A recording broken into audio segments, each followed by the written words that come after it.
આ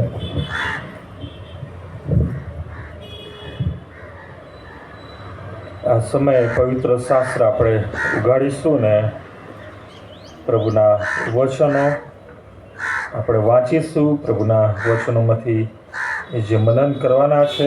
આજનો શાસ્ત્ર પાઠ છે નવા કરારની અંદર એફેસીઓને લખેલો પાઉલ પ્રેરિતનો પત્ર, તેનો 6ઠ્ઠો અધ્યાય અને 10 થી 20 કલમ. પેજ નંબર નવા કરારમાં 194. એફેસીઓને પત્ર, તેનો 6ઠ્ઠો અધ્યાય અને 10મા વચનથી 20મા વચન સુધી. પ્રભુનું વચન આ પ્રમાણે જણાવે છે: છેવટે હું કહું છું, પ્રભુમાં તથા તેના સામર્થ્યના બળમાં શક્તિમાન થાઓ. શૈતાનની કુયુક્તિઓની સામે તમે દ્રઢ રહી શકો માટે દેવના સર્વ હથિયારો સજો. કેમ કે આપણું આ યુદ્ધ રક્ત તથા માંસની સામે નથી, પણ અધિપત્યોની સામે, અધિકારીઓની સામે, આ અંધકારરૂપી જગતના સત્તાધારીઓની સામે, આકાશી સ્થાનોમાં દુષ્ટના આત્મિક લશ્કરની સામે છે. એ માટે તમે દેવના સર્વ હથિયારો સજી લો કે તમે ભૂંડે દહાડે સામા થઈ શકો અને બંને તેટલું સર્વ કરીને તેની સામે ટકી શકો. માટે સત્યથી તમારી કમર બાંધીને તથા ન્યાયપણાનું બખ્તર પહેરીને તથા શાંતિની સુવાર્તાની તૈયારી રૂપી જોડા પહેરીને ઊભા રહો. સર્વ ઉપરાંત વિશ્વાસની ઢાલ ધારણ કરો, જેથી તમે દુષ્ટના બળતા ભાલાઓ હોલવી શકશો. વળી તારણનો ટોપ પહેરો તથા આત્માની તરવાર, જે દેવનું વચન છે, તે લો. આત્મામાં સર્વ પ્રકારે તથા હર વખત પ્રાર્થના તથા વિનંતી કરો, અને તેને અર્થે સઘળા સંતોને માટે સંપૂર્ણ આગ્રહથી વિનંતી કરીને જાગૃત રહો.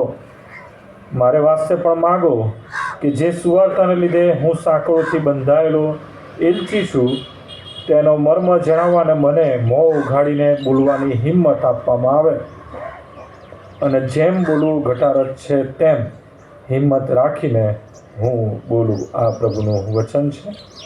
પ્રભુ આ વચન સમજવા, સમજાવવા, સ્વીકારવા ખાસ કૃપા પૂરી પાડે, એ માટે આવો આપણે ખાસ પ્રાર્થનામાં નમીએ. આંખો બંધ કરીએ, આપણા હૃદયો ખુલ્લા કરીએ અને આપણી જાતોને આપણે પ્રભુના હાથમાં સોંપી દઈએ. પ્રાર્થના કરીએ. પ્રભુ, આ સમયના માટે અમે તમારો આભાર માનીએ છીએ. પ્રભુ, જે વચનો વાંચવામાં આવ્યા છે તેનું મનન કરવાના જ્યારે અમે જઈ રહ્યા છે, ત્યારે પ્રભુ અમારા પ્રાણ, આત્મા, શરીરને, આ જગ્યાને, વાતાવરણને, દરેક વ્યવસ્થાને પ્રભુ અમે તમારા હાથમાં સોંપીએ છીએ. પ્રભુ, અમારા દરેકના માટે આ બાબતો વધુ આશીર્વાદિત બને, તમારામાં વૃદ્ધિ પામનારી બને. અને પ્રભુ, અમે કેવળ અને કેવળ તમે જે બાબતો પ્રભુ સ્વીકારવાના માટે અમને કહી રહ્યા છો, એ વચન પૂરેપૂરું સ્વીકારનારા તમારા બાળકો બનીએ તેવું તમે થવા દો. આ સમયના માટે આભાર માનતા તમારા હાથમાં સોંપાય છે. પ્રાર્થના પ્રભુ ઈસુના નામમાં સાંભળો, માન્ય કરો. આમેન. આ સમયના માટે ઈશ્વર પિતાનો પુષ્કળ આભાર માનું છું. અને 2025ના નવા વર્ષના ફેબ્રુઆરી માસના પહેલા રવિવારે આપ સર્વને પ્રભુ ઈસુના નામમાં પ્રેમી સલામ પાઠવતા આવકાર કરું છું. આપ સર્વની પ્રાર્થનાઓના માટે, આપ સર્વના સાથ સહકારના માટે, આપ સર્વના પ્રેમના માટે હું આપ સર્વનો પુષ્કળ આભાર માનું છું. આશા રાખું છું કે આજ પ્રમાણે આપણે પ્રભુમાં વધુ વૃદ્ધિ પામતા, પ્રાર્થના દ્વારા, કાર્ય દ્વારા આપણે વધુ પ્રભુને મહિમા આપીએ, પ્રભુને ઊંચા કરીએ અને આપણા જીવનો દ્વારા વધુ પ્રભુનો મહિમા પ્રગટ કરીએ. ગત દિવસોમાં કેટલાક આગેવાનોની સાથેની મિટિંગ થઈ. એમાં પણ રાજેશ પાટોલે સાહેબ, કે જે ફ્રીડમ ફેસ્ટિવલમાં ભાગ લેવા માટે આવ્યા હતા, અને એમની સાથે પણ ઘણી ચર્ચાઓ થઈ. અને ત્યારે એમણે કેટલીક આ બાબતો ઉપર ખાસ ધ્યાન આપવાને કહ્યું. જો કે ઓલરેડી પ્રભુના વચનોથી આપણને એ બાબતનું એમ કહેવાય કે માર્ગદર્શન તો મળે જ છે, પરંતુ એમણે જ્યારે પર્સનલી આ બાબત ઉપર વધારે ધ્યાન આપવાને કહ્યું ત્યારે મને ખરેખર ગમ્યું. અને એ મિટિંગ દ્વારા મને પણ ઉત્તેજન મળ્યું કે ચોક્કસ જે બાબત મારે ધ્યાન રાખવાની છે ને મારે એ બાબતોમાં વધુ વૃદ્ધિ પામવાની જરૂર છે, અને બાઇબલ ઓલરેડી મંડળીને અને મંડળીના લોકોને, ચાહે આગેવાન હોય કે સભ્ય હોય, દરેકને એ વચન પાઉલ પ્રેરિત કહી રહ્યા છે. અને આ સમયના માટે તો આ વચન વધારે ઉપયોગી છે. તો આપણે કેમ નહીં વધારે આ વચન સંબંધી સભાન બનીએ, જાગૃત બનીએ અને જીવન દ્વારા વધુ આપણે મંડળી તરીકે, પ્રભુના લોકો તરીકે વધુ પ્રભુને મહિમા આપી શકીએ. અને માટે પ્રભુએ પણ દોરવણી આપી અને માટે આજના વચનો લઈને આવવાના માટે, પ્રભુની એ કૃપાના માટે, દોરવણીના માટે હું પ્રભુનો પુષ્કળ આભાર માનું છું. ખાસ જે પાઉલ પ્રેરિત આ વચનો દ્વારા આપણને જણાવે છે, અને એ તો એ છે કે હુ ઇઝ અવર એનિમી, આપણો શત્રુ કોણ. ખરેખર તો ઘણાને તો એ ખબર જ નથી કે આપણો શત્રુ કોણ છે. અને એટલા માટે પાઉલ પ્રેરિત એ મંડળીના એ આગેવાનોને, એ મંડળીના લોકોને, એફએસસીની મંડળીના લોકોને ખાસ પ્રભુના વચનથી એ બાબતનું ભાન કરાવે છે કે સૌથી પહેલાં તો આપણે આપણા શત્રુને ઓળખીએ કે આપણો શત્રુ કોણ છે. ઘણી વખત આપણે મંડળીમાં છે ને, જે પ્રમાણે આપણે આપણા શત્રુને, કે સમાજમાં જે પ્રમાણે આપણે આપણા શત્રુને માની લઈએ છીએ, વિચારી લઈએ છીએ, તો ખરેખર તો આપણે તો વ્યક્તિને આપણા શત્રુ બનાવી દઈએ છીએ. ઘણા લોકોને આપણે આપણા શત્રુ બનાવી દઈએ છીએ. કોઈક એવા જૂથને આપણે આપણા શત્રુ બનાવી દઈએ છીએ. પણ પાઉલ પ્રેરિત તો કહે છે કે આપણો શત્રુ કોણ છે? તો ત્યાં 11મી કલમ કહે છે, શૈતાનની કુયુક્તિની સામે તમે દ્રઢ રહી શકો માટે દેવના હથિયારો સજો, કેમ કે આપણું આ યુદ્ધ રક્ત તથા માંસની સામે નથી. ખરેખર તો જે શરીરો કહેવાય અને શરીરો ધરાવતા જે લોકો કહેવાય, ચાહે સામાન્ય વ્યક્તિ હોય, આગેવાન વ્યક્તિ હોય, કોઈ પણ, એની સામેનું આ યુદ્ધ નથી. આ યુદ્ધ છે એક જે કુયુક્તિઓના ભાગ બન્યા છે, અને એ જે આપણે જોઈ શકતા નથી એવા અદૃશ્ય એવી બાબતો છે, અને એની સામે આપણું યુદ્ધ છે, જેને આપણે ખરેખર કહીએ છીએ આત્મિક યુદ્ધ. કે આ જગતમાં આપણે હંમેશા યુદ્ધ કરી રહ્યા છે, અને એ યુદ્ધનું નામ છે આત્મિક યુદ્ધ. રોજ દિવસ રાત 24/7 આ યુદ્ધ ચાલુ છે. માણસ પૃથ્વી પર જન્મ લે છે ત્યારથી આ યુદ્ધ ચાલુ છે. અને આપણો શત્રુ જે શૈતાન છે, 11મી કલમમાં લખ્યું છે, શૈતાનની કુયુક્તિઓ. શૈતાન એની કુયુક્તિઓથી હંમેશા માણસોને એ ગેરમાર્ગે દોરે છે, માણસોનો એવી રીતના ખોટો ઉપયોગ કરે છે.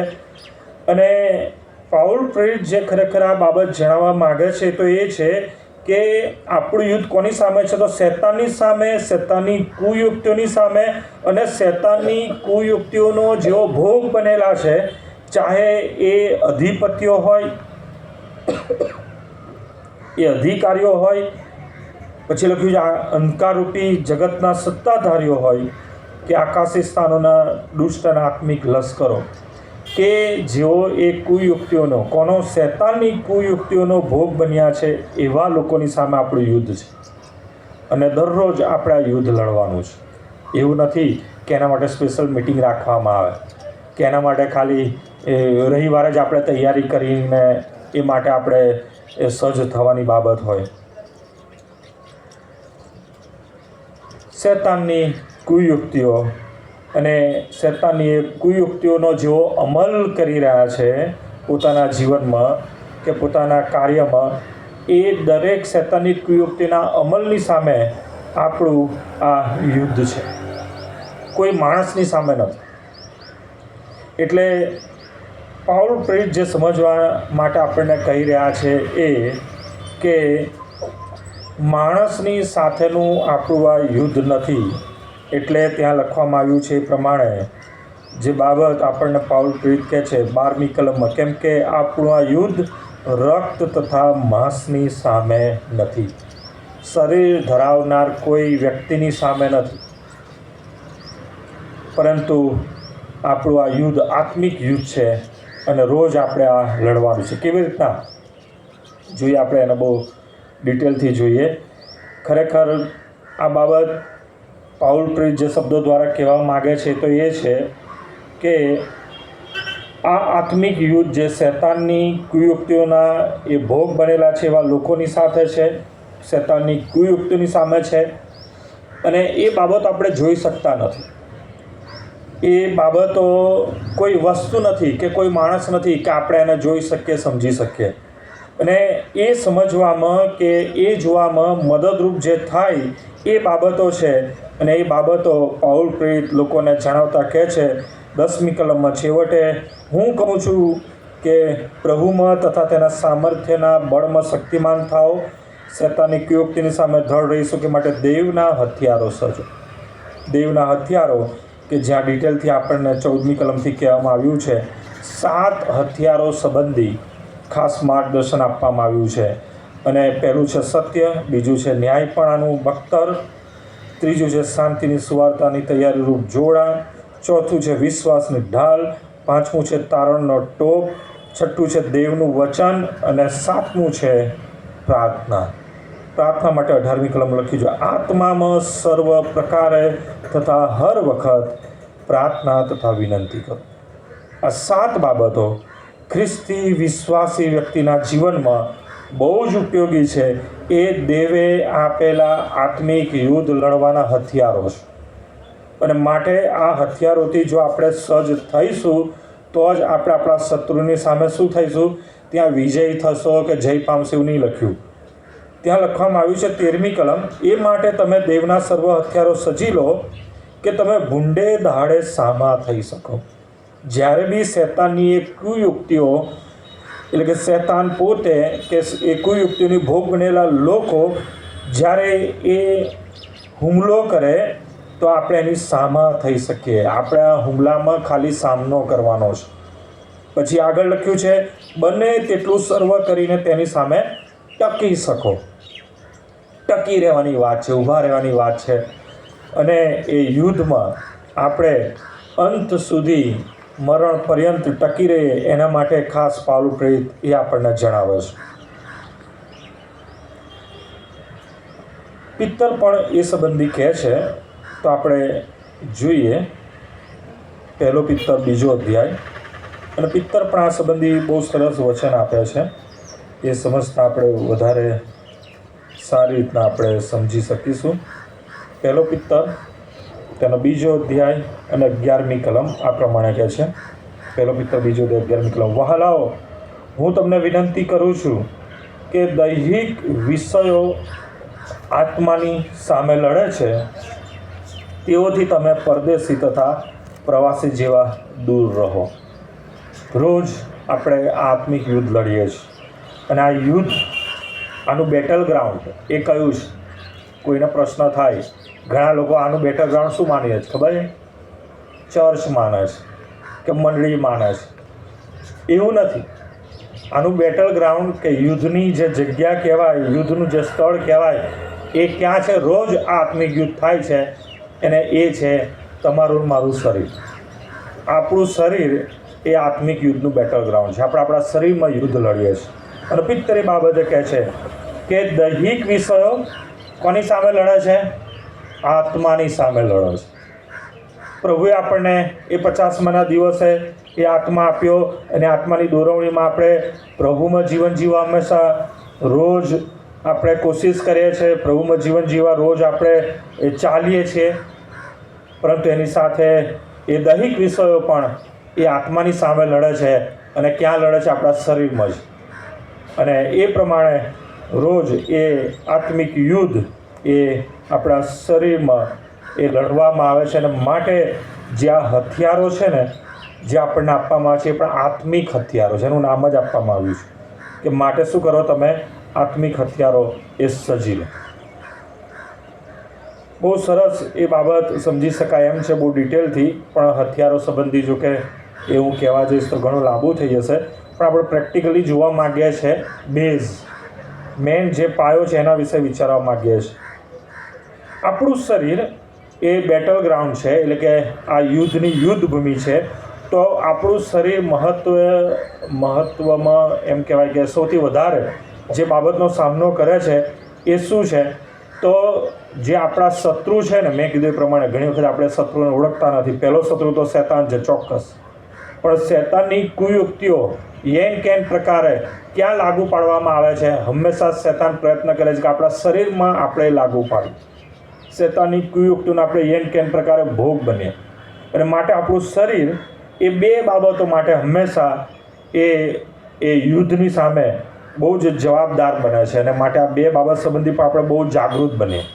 શૈતાન આપણા શરીરની બે બાબતોનો બહુ જ ઉપયોગ કરે છે. ચોક્કસ આખા શરીરમાં એ યુદ્ધ થાય છે, પણ બે મહત્ત્વની બાબત.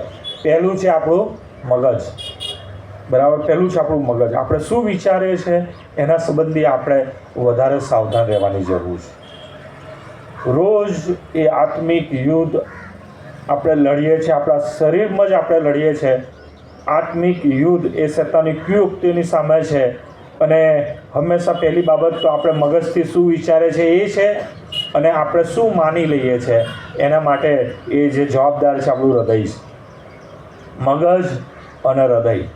સાયન્સ અને અમુક જે માનવાવાળા છે એવું માને છે કે હૃદય અને મગજ વચ્ચે બહુ તો કે 1 ફૂટ કે 1.5 ફૂટનું અંતર હોય, પણ દુનિયામાં સૌથી લાંબામાં લાંબુ અંતર જો હોય ને તે મગજ અને હૃદય વચ્ચે છે. મગજના વિચારો હૃદય સુધી પહોંચી જાય, પણ હૃદય એ લાગુ પડે કે ના પડે બહુ જ ઘણી વખત તો આખી જિંદગી જતી રહે, પણ ઘણી વખત એ લાગુ પાડવામાં આવતું નથી. હંમેશા આપણું મગજ જે વિચારે છે એ માનવાને માટે આપણું હૃદય ઘણી વખત તૈયાર થતું નથી. ને એટલા માટે જ હું જે કહું છું એ કે આ ઉદ્ધારની તારણની યોજના પ્રભુએ આપણને આપી છે, બાઇબલ એ આપણી સામે છે. મગજથી આપણે એના વિશે વિચારીએ છીએ પ્રભુની ઉદ્ધારની યોજના, પણ હૃદયથી આપણે ઘણી વખત એનો સ્વીકાર કરતા નથી. અને એટલા માટે એ ઉદ્ધાર અને તારણની યોજના જે બાબત એ બેટલ યુદ્ધ છે, એ બેટલ યુદ્ધમાં ઘણી વખત આપણું શરીર હારી જાય છે. મારું શરીર એ આત્મિક યુદ્ધનું મુખ્ય એ કેન્દ્ર સ્થાન છે, અને એમાં મહત્ત્વનો ફાળો એ મગજ અને હૃદયનો છે.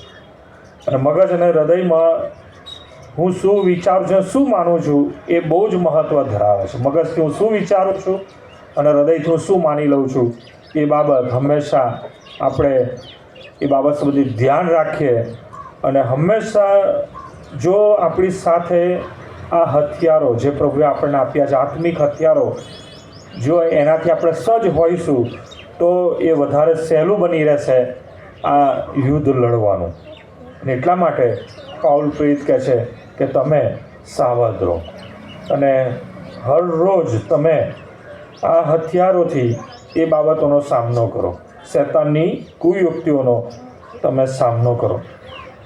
ઘણી વખત જ્યારે આપણે એવી બાબતો વિચારીએ છીએ, જેમ કે આપણે મંડળીના સંબંધી વિચાર કરીએ તો ઘણા લોકો એવું માની લે છે કે આ વ્યક્તિ એ મારો શત્રુ છે. એક વખત એક સભામાં ભાગીદાર બન્યો હતો, અને સભામાં પાળક પત્ની આભાર સ્તુતિ કરવા ઊભા થયા હતા. અને આભાર સ્તુતિની સાથે એમ પણ કહ્યું કે આ મંડળીમાં ઘણા બધા અમારા શત્રુઓ છે, અમારા દુશ્મનો છે. ખરેખર તો મંડળીમાં કે પ્રભુના જે લોકો છે એ કદી એકબીજાના દુશ્મન કે એનિમી તો છે જ નહીં. બાઇબલ કદી કોઈ માણસને દુશ્મન તો કહેતા જ નથી. બહુ સ્પષ્ટ બાબત છે કે તમે તમારા દુશ્મનને, શત્રુને જાણો, અને એક જ છે, એ તો છે શૈતાન અને શૈતાનની કુયુક્તિઓ, કે જે ખરેખર આ આત્મિક યુદ્ધમાં આપણે નિષ્ફળ જઈએ એના માટે એ રોજ આપણી ઉપર હાવી થવા પ્રયત્ન કરે છે, રોજ હુમલાઓ કરે છે, આપણા મગજની સાથે અને હૃદયની સાથે રમતો કરે છે. અને જો આપણે એ બાબતમાં નબળા હોઈશું તો ચોક્કસ શૈતાનની કુયુક્તિનો ભોગ આપણે બની જઈશું અને ન વિચારવાનું વિચારી લઈશું. મને કહેતા જરાય સંકોચ થતો નથી, પણ અત્યારે હાલના સમયમાં ઘણા લોકો કે એકાદો એક વર્ગ એવો પણ છે, બાળકને પણ પોતાનો એનિમી માની લે.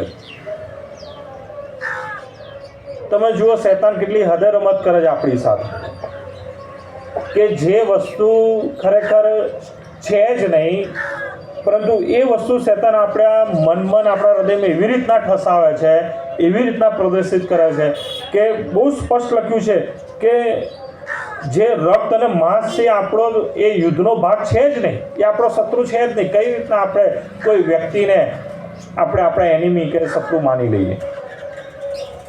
આ જે બાબત છે એને આપણે જોઈ શકતા નથી. બહુ સ્પષ્ટ છે, એને જોઈ શકતા નથી. કે કોઈ વસ્તુ છે એવી રીતના આપણે એને સમજી શકતા નથી, પરંતુ પ્રભુએ આપણને એ સમજવા માટે આત્મા આપ્યો છે. એ આત્માથી આપણે એ બધી બાબતો સમજી શકીએ. પાઉલ પ્રેરિત જો તિમોથીને જે પત્ર લખે છે એમાં આ સંબંધી બહુ સરસ બાબત લખે છે. જોઈએ 2 તિમોથી 4થો અધ્યાય, તિમોથીનો બીજો પત્ર 4થો અધ્યાય.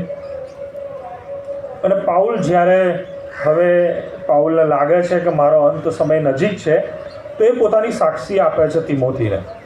અને એ સાક્ષી જો તમે સાંભળો તો આ પ્રમાણે છે. 2 તિમોથી 4થો અધ્યાય અને 7મી કલમ, 7 અને 8 કલમ શું કહે છે? હું સારી લડાઈ લડ્યો છું. તમે જો પાઉલનો જ દાખલો લઈએ તો સાઉલ કે જે પાઉલ જે પેલા સાઉલ હતો, અને સાઉલ પહેલાં ખ્રિસ્તીઓને સતાવતો હતો, કેમ કે પોતે ફરોશી પંથનો અને એમ કહેવાય કે ગમાલિયલના ચરણોમાં એ જ્ઞાન પામેલો, નિયમશાસ્ત્ર સંબંધી એ પોતાને સંપૂર્ણ માનતો હતો, કેમ કે નિયમો પૂરેપૂરા પાડતો હતો વગેરે, ઘણું બધું કહી શકાય. અને ત્યારે એને એના મગજમાં જે બાબતનો વિચાર આવ્યો કે આ ખ્રિસ્તી લોકોએ ખોટી રીતના એમ કહેવાય કે વિશ્વાસને એ પ્રગટ કરે છે અને ખોટા દેવને એ લોકો માને છે, અને એ માણસોને એ શત્રુ માની લે છે. એમને સતાવતો હોય છે, એમને જેલમાં નાખતો હોય છે, અને પથ્થર મારીને ઘણાને મારી પણ નાખતો હોય છે. એ પોતે સાક્ષી આપે છે કે સ્ટેફનને મારી સામે પથ્થરે મારી નાખવામાં આવ્યો, હું એ લોકોના કપડાં સાચવતો હતો. એ સાઉલ જ્યારે પ્રભુની ઓળખ પ્રાપ્ત કરે છે ત્યારે એનું માઇન્ડ અને એનું હૃદય બંને બદલાઈ જાય છે. તમે જો પ્રભુ પણ એમ કહે છે, પ્રભુ જ્યારે પાપ માફ કરવાની વાત કરે છે, ચાહે જૂનો કરાર હોય કે નવો કરાર હોય, પ્રભુ શું કહે છે? હું તમને તમારા પાપ માફ કરું છું અને હું તમને નવું હૃદય આપીશ. પ્રભુ કહે છે કે હું તમારા વિચારો બદલી નાખીશ.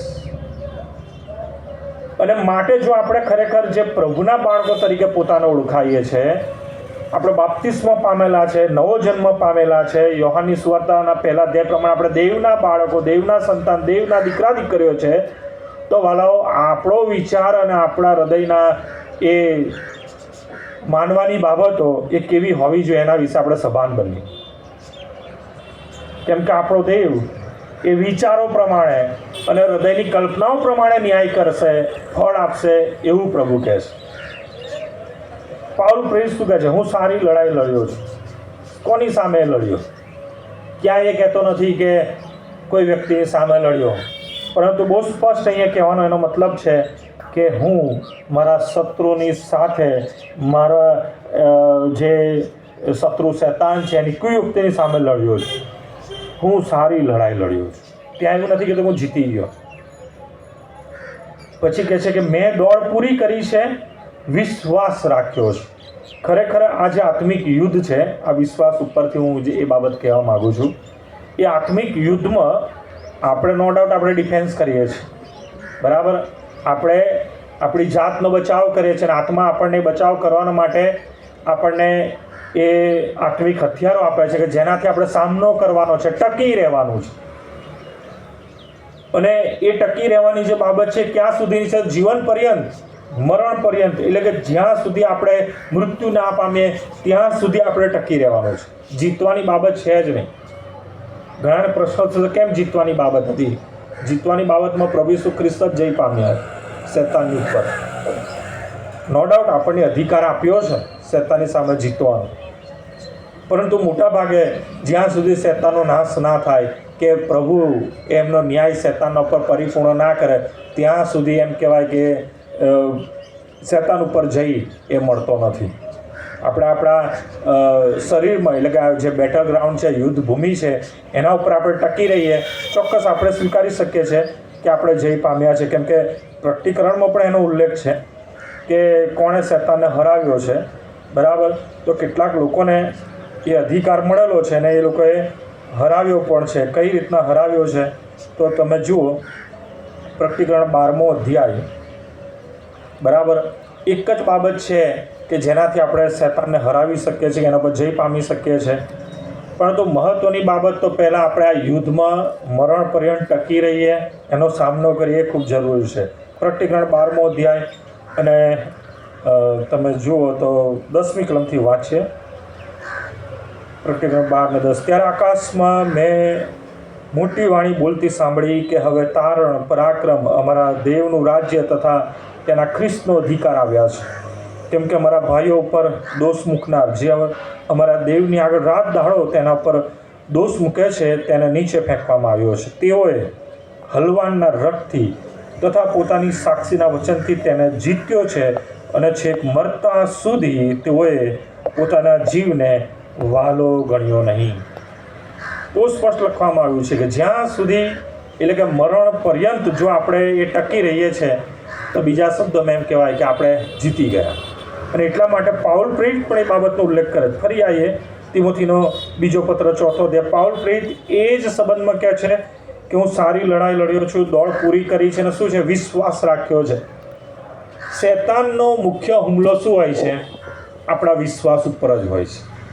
આપણા વિશ્વાસમાં એવી બાબતો લાવશે કે જેથી આપણે અવિશ્વાસી થઈએ અને પ્રભુ ઈસુ ખ્રિસ્ત કોનો નાશ કરશે કે કોને પડતા મૂકશે? અવિશ્વાસીઓને જ. બસ બહુ સામાન્ય બાબત છે આ સમજવી.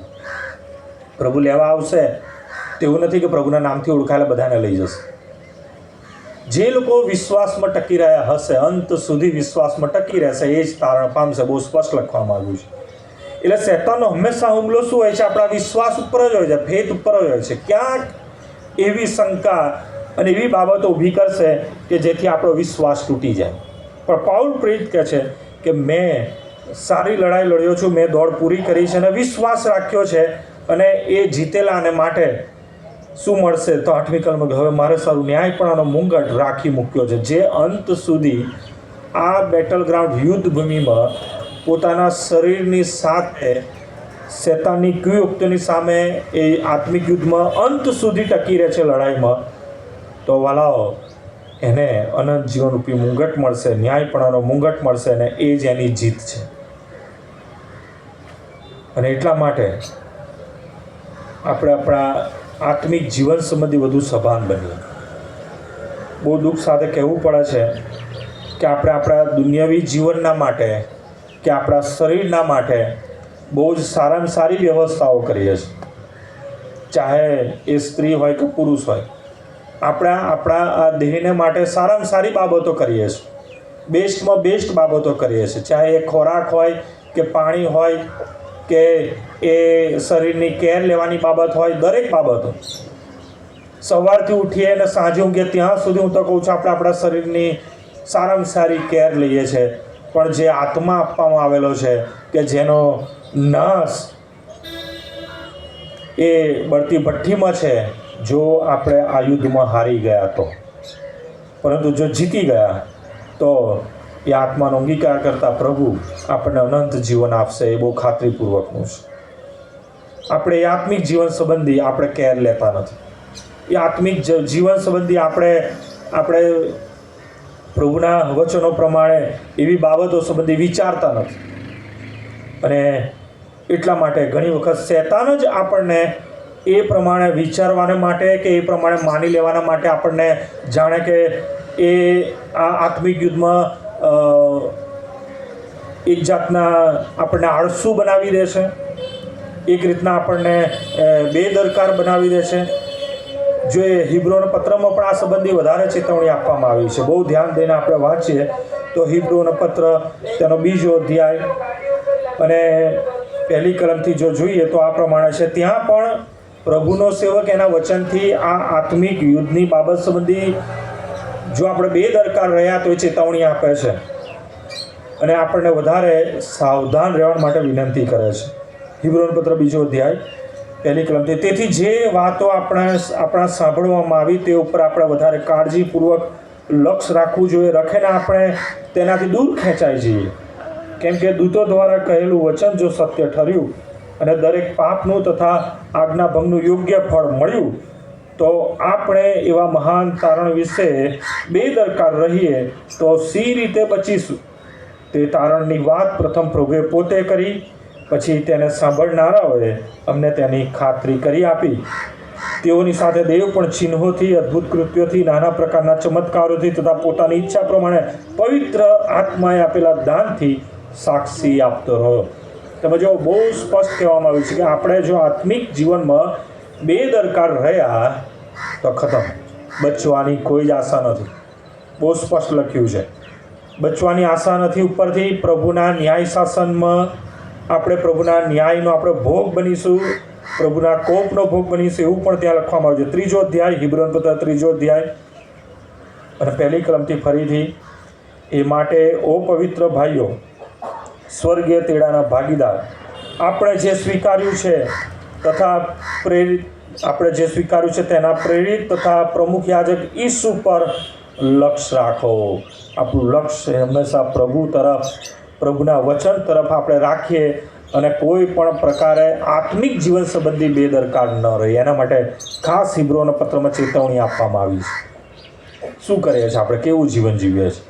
સવારથી ઉઠીએ એટલે દેહની ચિંતા, જેના સંબંધી પ્રભુ ઈસુ ખ્રિસ્તે પહાડના ભાષણમાં બહુ સ્પષ્ટ ના પાડી છે કે તમે તમારા શરીરોની ચિંતા ન કરો. એના માટે પક્ષીઓનું ઉદાહરણ આપ્યા છે કે કાગડાઓને જુઓ, નથી વાવતા, નથી લણતા, કે નથી વખારોમાં ભરતા, પ્રભુ તેમનું પૂરું કરે છે. ફૂલ ઝાડોનો વિચાર કરો, પ્રભુ એમને કેવા વધારે છે અને કેટલા સુંદર બનાવે છે. તો પ્રભુ કહે છે કે તમને કેટલું વિશેષ પહેરાવશે, કેટલું વિશેષ આપશે. એના બાળકો છે અને એના નામથી ઓળખે છે આપણે. પણ જે જાગૃત રહેવાની બાબત છે, રોજ જે આત્મિક યુદ્ધ આપણા શરીરમાં આપણે શૈતાનની સામે, એની કુયુક્તિની સામે લડીએ છીએ, એના સંબંધી જાગૃત રહેવાની બાબત છે. એના સંબંધી આપણે વધારે સાવચેત રહેવાની બાબત છે. પિત્તર પણ એ જ બાબત કહે છે, સાવચેત રહો. આપણો શત્રુ શૈતાન તો કે જે ગાજના સિંહની પેટે જે કોઈ મળે એને ગળી જવા માટે સૂકતો ફરે છે. એ પણ કહે છે કે શરીરની ઉપર જે હુમલાઓ થાય છે, શરીરની બાબતો વિશે જે આપણને આકર્ષવામાં આવે છે, ખેંચવામાં આવે છે, એ સંબંધી આપણે જાગૃત થઈએ. યાકૂબ પણ એના પત્રમાં જણાવે છે પરીક્ષણ કઈ રીતના થાય છે, તો શરીરથી જ થાય છે. આપણે દૈહિક બાબતોથી લલચાઈને ખેંચાઈને પરીક્ષણમાં પડીએ છીએ અને પછી શું થાય છે, ત્યાં એ પરીક્ષણમાં પડ્યાથી આપણે પાપ કરીએ છીએ અને પાપ ગર્ભ ધરીને મોતને ઉપજાવે છે. દરેક જો પ્રભુના એ સેવકોના એ વચનો તમે જુઓ જે પવિત્ર આત્મા દ્વારા આપવામાં આવ્યા, હંમેશા આપણને આત્મિક જીવનમાં જાગૃત, આત્મિક જીવનમાં સાવધાન રહેવા માટે આપણને જણાવે છે. અને એ પ્રમાણે જો આપણે જીવન જીવીશું, પ્રભુમાં અંત સુધી ટકી રહીશું, તો જેમ પાઉલ પ્રેરિત પોતાના માટે કહે છે કે હું સારી લડાઈ લડ્યો છું, દોડ પૂરી કરી છે અને વિશ્વાસ રાખ્યો છે અને અનંત જીવન એને મળવાનો છે, એ ખાતરી અને વિશ્વાસમાં એ પ્રભુમાં ઊંઘી જાય છે. બીજી જે બાબત આવે છે પછી આત્મિક હથિયારોની. એફએસસીના પત્ર જે આપણે શાસ્ત્ર ભાગ વાંચ્યો 6 અધ્યાય અને ત્યાં 14મી કલમમાં આપવામાં આવ્યું છે એ પ્રમાણે 7 આત્મિક હથિયારો. એ 7 આત્મિક હથિયારો શું ખરેખર આપણા પાસે છે? આપણે ખરેખર એ 7 આત્મિક હથિયારોથી સજ્જ છે? એ સંબંધી બી આપણે સાવધાન રહેવાની જરૂર છે. જો વલાવ નથી તેટલું ચોક્કસ માનજો કે આ યુદ્ધમાં આપણે અંત સુધી ટકી શકીશું નહીં. અને એના માટે પહેલી બાબત છે સત્ય. સત્યથી તમારી કમર બાંધીને, પ્રભુ પોતાના માટે જ કહે છે કે પ્રભુ ઈસુ ખ્રિસ્ત પોતે કહે છે કે માર્ગ, સત્ય તથા હું છું. એ પ્રભુની સાથેનો સંબંધ, સત્યમાં જીવન જીવવાને માટે, બીજા શબ્દોમાં પ્રભુ ઈસુમાં જો આપણે જીવન જીવીએ છીએ તો આપણે સત્યમાં જીવન જીવીએ છીએ એવું કહી શકીએ છીએ. કેમ કે પ્રભુ ઈસુ ખ્રિસ્ત પોતે એ માર્ગ, સત્ય તથા જીવન છે, એટલે કે પ્રભુ પોતે સત્ય છે. અને માટે જો આપણે પ્રભુમાં જીવન જીવીએ છીએ, એ સત્યમાં જો આપણે આપણી કમરો બાંધીને આપણે યુદ્ધમાં ટકી રહીએ છીએ, તો આપણને ઘણો લાભ થાય છે. ન્યાયપણાનું બખ્તર. ન્યાયપણાનું બખ્તર એટલે એ ખાતરી કે પ્રભુએ મારા પાપ માફ કર્યા છે. હું પ્રભુના એ વદન સફળ વેલા રક્તમાં શુદ્ધ થયો છું ને હવે હું ન્યાયી છું. પ્રભુ આપણને પાપી નથી ગણતા, પ્રભુ આપણા પાપ ઢાંકી દે છે. એ સંબંધીની ખાતરી એ આપણું ન્યાયપણું છે. અને ત્યાં લખવામાં આવ્યું છે ન્યાયપણાનું બખ્તર પહેરી. એ ખાતરી ખૂબ જરૂરી છે. ઘણી વખત એ પવિત્ર મેજના ભાગીદાર બનવાની બાબત આવે છે તો ઘણા લોકો એ નથી લેતા. એનું કારણ એ છે કે એ સંબંધી એ લોકો એવો વિચાર રાખે છે કે હજી હું પાપી છું, હું અશુદ્ધ છું, કે હું લેવાને માટે લાયક નથી, અને એના માટે એ લોકો ભાગીદાર થતા નથી. મને દુઃખ થાય છે કે આ એવી માન્યતા કે એવો વિચાર જ તમને પ્રભુથી કેટલા દૂર લઈ જાય છે. શૈતાન કેવી બાબતો એ આપણી જોડે આપણા મન અને હૃદયની સાથે રમત કરીને આપણને ભમાવે છે. માટે હંમેશા સાવધ રહીએ. ન્યાયપણાનું બખ્તર એટલે કે ન્યાયપણા સંબંધી આપણે વધારે જાગૃત બનીએ કે ખરેખર આપણા પાપ માફ થયા છે. શું એ ખાતરીમાં તમે છો? એ પ્રમાણે તમે ખ્રિસ્તી જીવન જીવી રહ્યા છો? 15મી કલમ 3 હથિયાર આપવામાં આવ્યું છે, શાંતિની સુવાર્તાની તૈયારી રૂપ જોડા. શાંતિ તમારા જીવનમાં જો સત્ય અને ન્યાયપણાની એ બાબતોની ખાતરી હશે તો ખરેખર તમારા જીવનમાં શાંતિ મળશે. કેમ કે પ્રભુ ઈસુની શાંતિ જે સર્વ સમશક્તિની બહાર છે એ પ્રભુ આપણને મફત અને ભરપૂર આપે છે. અને એ શાંતિનો અનુભવ આપણને ખ્રિસ્તી વ્યક્તિ તરીકે શાંત રહીને જીવન જીવવા માટે હંમેશા તૈયાર કરે છે. એ શાંતિમાં પ્રભુ આપણને સહન શક્તિ આપે છે. પ્રભુ આપણને આપણી ધીરજ વધારે છે. પ્રભુની રાહ જોવાના માટે આપણે તૈયાર થઈએ છીએ શાંતિમાં. શાંતિની સાથે એ ધીરજ અને સહન શક્તિ એ પ્રભુ તરફથી આપણને મળે છે. ખરેખર પ્રભુનો આભાર માનું છું કે આ પ્રમાણેનું જીવન એ છેલ્લા 1.5 વર્ષથી જીવવાને માટે પ્રભુએ અજાબ જેવી કૃપા આપી છે. ઘણા લોકો પ્રશ્નો કરે, ઘણા લોકો ચિંતાઓ કરે. મને પણ ઘણી વખત ઘણા સેવકો દ્વારા એવું કહેવામાં આવ્યું છે, લોકો દ્વારા કહેવામાં આવ્યું છે કે આવી પરિસ્થિતિમાં કઈ રીતના શું ને આ પ્રમાણે કરો ને ફલાણું. પરંતુ પ્રભુનો એ હાજરીનો અનુભવ, પ્રભુ મારી સાથે છે, મારા કુટુંબની સાથે છે, એ બાબતના અનુભવમાં જીવન જીવવાથી ભલો જે શાંતિ મળી છે. અને એ પ્રમાણે ખરેખર આ વિચાર સંબંધી કે કોઈ માણસ મારો શત્રુ નથી, કોઈ ખ્રિસ્તી વ્યક્તિ એ મારો શત્રુ નથી. મારો શત્રુ એ શૈતાન છે. અને શૈતાનની કુયુક્તિઓનો જે ભોગ બનેલા છે, બરાબર, એ વ્યક્તિઓ પણ નથી પણ એ કુયુક્તિઓ છે. એને આપણે ફાવવા ન દઈએ આપણી સામે. એના સામે શું કરવાનું છે? ટકી રહેવાનું છે બસ. અને એના માટે ના પાડતા શીખવું એ ખૂબ જરૂરી. ઘણી વખત આપણે અમુક બાબતોમાં ના પાડતા નથી. જ્યાં આપણને પ્રભુ દોરે છે કે આ બાબત ના કરવી જોઈએ તો એ ના જ કરવી જોઈએ. બહુ સ્પષ્ટ દઈને ના પાડે કે ના, માફ કરો, હું આમાં ભાગીદાર નહીં બનું. અને એના માટે પણ પ્રભુએ કૃપા આપી કે જેનાથી વધારે પ્રભુની હાજરીના અનુભવમાં અને ખ્રિસ્તી વ્યક્તિ તરીકે આ આત્મિક યુદ્ધમાં ટકી રહેવાના માટે પ્રભુ રોજ કૃપા આપે છે, રોજ એનું સામર્થ્ય બળ આપે છે. પરંતુ આ બાબતની જાગૃતતા અને આ બાબતની સભાનતા ખ્રિસ્તી વ્યક્તિ તરીકે ખૂબ જરૂરી છે કે હું રોજ ખરેખર મારા જીવનમાં હું આ સભાનતામાં હું રોજ લડું છું, હું રોજ ટકી રહું છું કે નહીં. રોજ પોતાની જાત સંબંધી વિચાર કરે. અને પ્રભુ ચોક્કસ એના આત્મા દ્વારા આપણને બતાડશે. જો આપણે ક્યાંક વીક પડ્યા હોઈશું, નબળા પડ્યા હોઈશું, જે સુધારવાની બાબત છે પ્રભુ આપણને બતાડશે. પણ ક્યારે? એ પ્રમાણેનું આપણું જીવન હશે ત્યાં.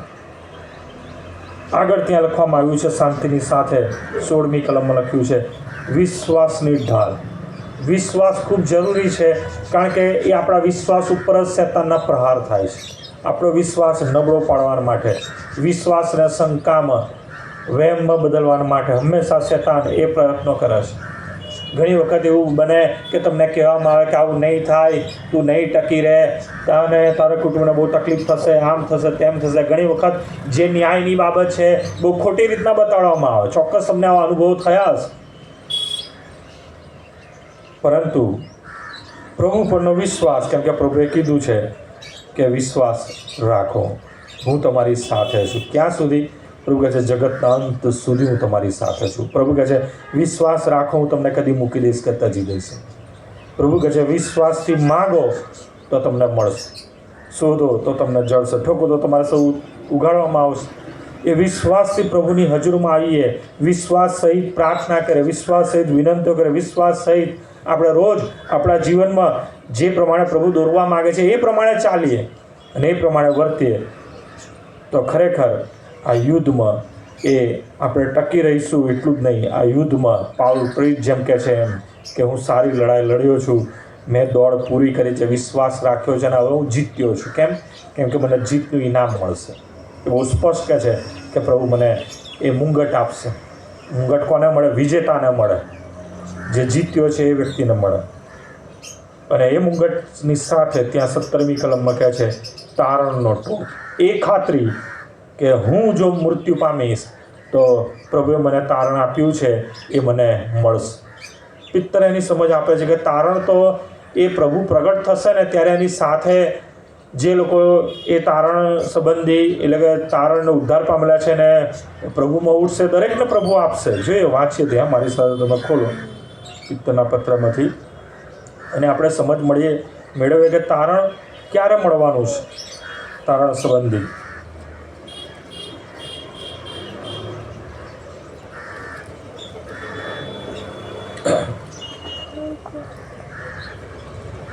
પિત્તરનો પહેલો અધ્યાય, પિત્તરનો પહેલો અધ્યાય, અને ત્યાં લખવામાં આવ્યું છે તારણ સંબંધી આ પ્રમાણે.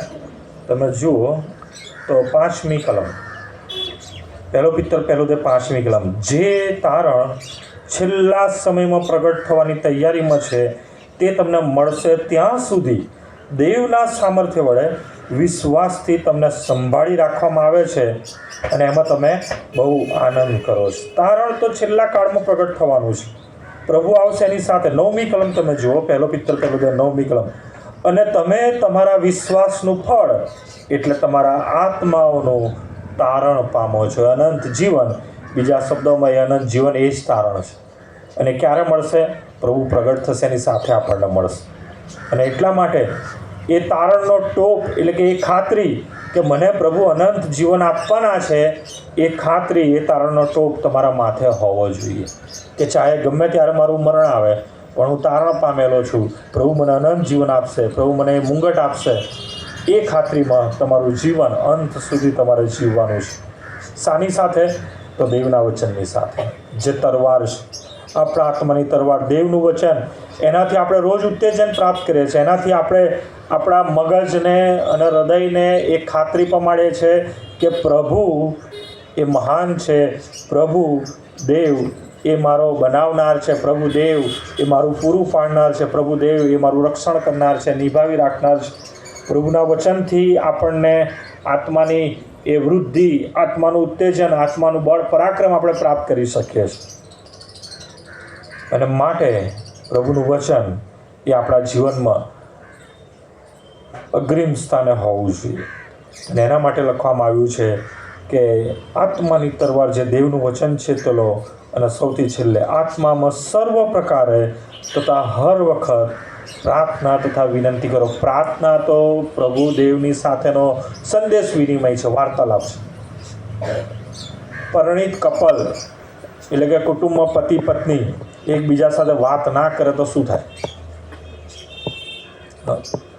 ઘણી વખત એવું હોય છે કે કદાચ અણબોલા થાય, પણ કેટલા દિવસ? 1 દિવસ, 2 દિવસ, એ પતિ પત્ની જ જાણે છે. કેવી અકળામણ થાય. જો વાત કરવાનું બંધ થાય, બંને સામે હોય ને વાત ના કરીએ તો કેટલી અકળામણ થાય.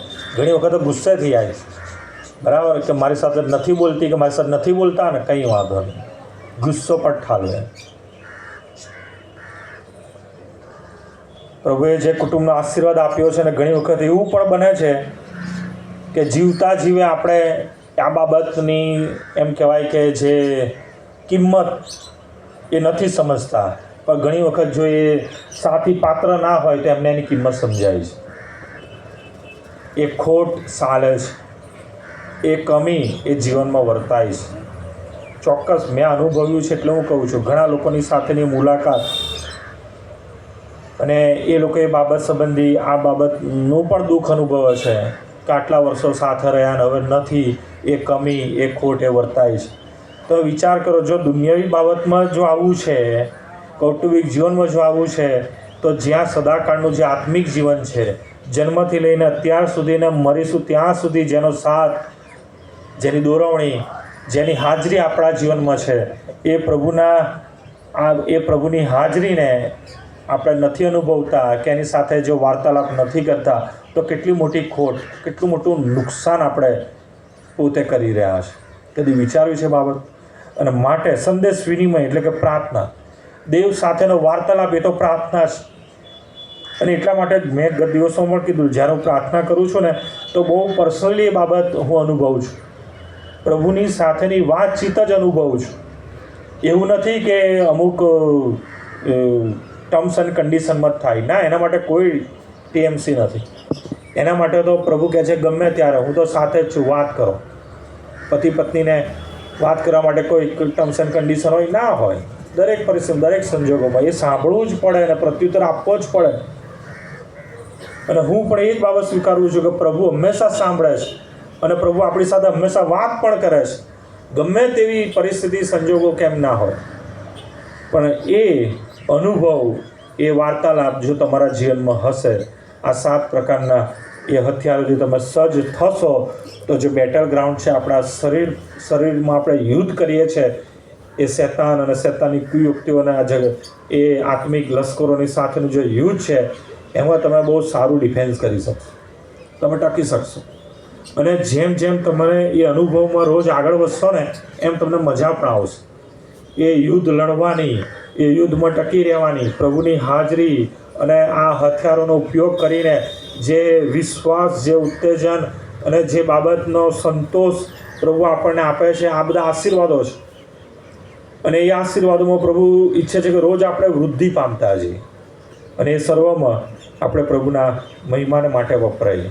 ફરીથી કહું છું, હંમેશા આપણે મગજથી શું વિચારે છે અને હૃદયથી શું માની લઈએ છીએ, એ સંબંધી આપણે કાળજીપૂર્વક ધ્યાન રાખીએ, ખૂબ જરૂરી છે.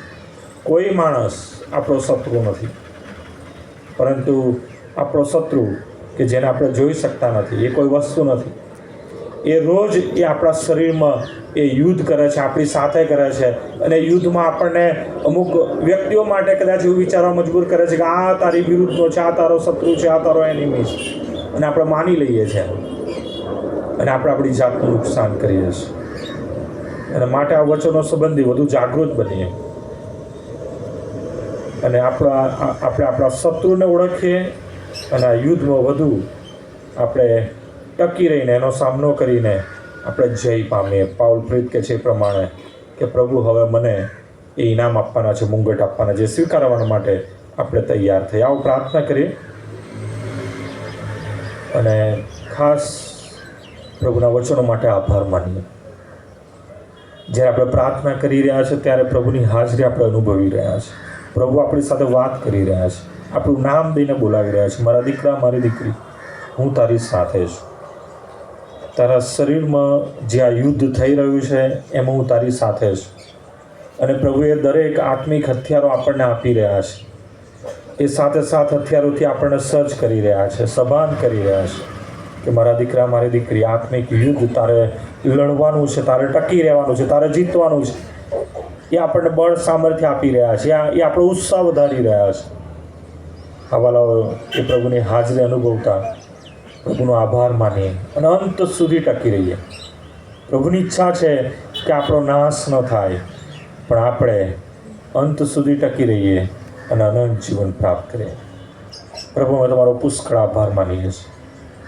પ્રભુ, તમે જે વચનો આપ્યા છે એ સમજવા માટે તમે કૃપા આપી, અમને જ્ઞાન બધી ડાપણ આપ્યા છે, માટે આભાર માનીએ છીએ. ચોક્કસ અમે સ્વીકારે છે કે ઘણી વખત અમારી આજુબાજુનું વાતાવરણ કે પ્રભુ અમને તમારાથી અમારું ધ્યાન બીજે કેન્દ્રિત કરવા માટે અમને મજબૂર કરે છે. પણ તમે કૃપા આપી વચનો સમજવાના માટે, સમજાવવા માટે અને વચનો સ્વીકારવા માટે તમે જે કૃપા આપી છે પ્રભુ, આભાર જ માનીએ છીએ.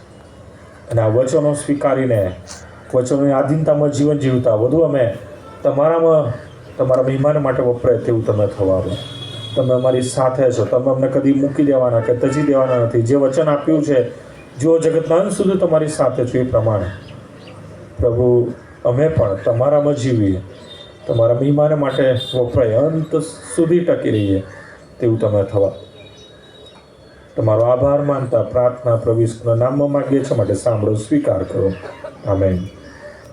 આવા સમય આપણે ભજન સંગ્રહમાંથી આપણે આપણી જગ્યા પર ઊભા થઈશું. આપણે આપણા સ્થાનો પર ઊભા થઈએ અને પ્રભુની શીખેલી પ્રાર્થના આપણે સાથે સાથે બોલીએ. ઓ આકાશમાં મારા બાપ, તમારું નામ પવિત્ર બનાવો, તમારું રાજ્ય આવો, જેમ આકાશમાં તેમ પૃથ્વી ઉપર તમારી ઈચ્છા પૂરી થાય. દિવસની અમારી રોટલી આજ અમને આપો, જેમ અમે અમારા ઋણને માફ કર્યા છે તેમ તમે અમારા ઋણને માફ કરો. અને પરીક્ષામાં ઊંડાઈથી અમારો છૂટકો કરો, કેમ કે રાજ્ય તથા પરાક્રમ તથા મહિમ સર્વકાળ સુધી તમારા જ. આમેન. અને હવે આપણા તારનાર મુક્તિદાતા પ્રભુ ઈસુ ખ્રિસ્તની કૃપા, દેવ બાપનો માપ પ્રેમ અને પવિત્ર આત્માની મીઠી મધુરી સતત સાર્વત્રિક સંગત, તેનો આશીર્વાદ, તેની દોરવણી દરેક વાલાઓની સાથે, હા, એ આત્મિક યુદ્ધમાં ટકી રહેવાના માટે એ આત્મિક હથિયારોનો આશીર્વાદ આ પણ સર્વની સાથે, હા, હમણાંથી સદા સર્વકાળ સુધી રહો. આમેન.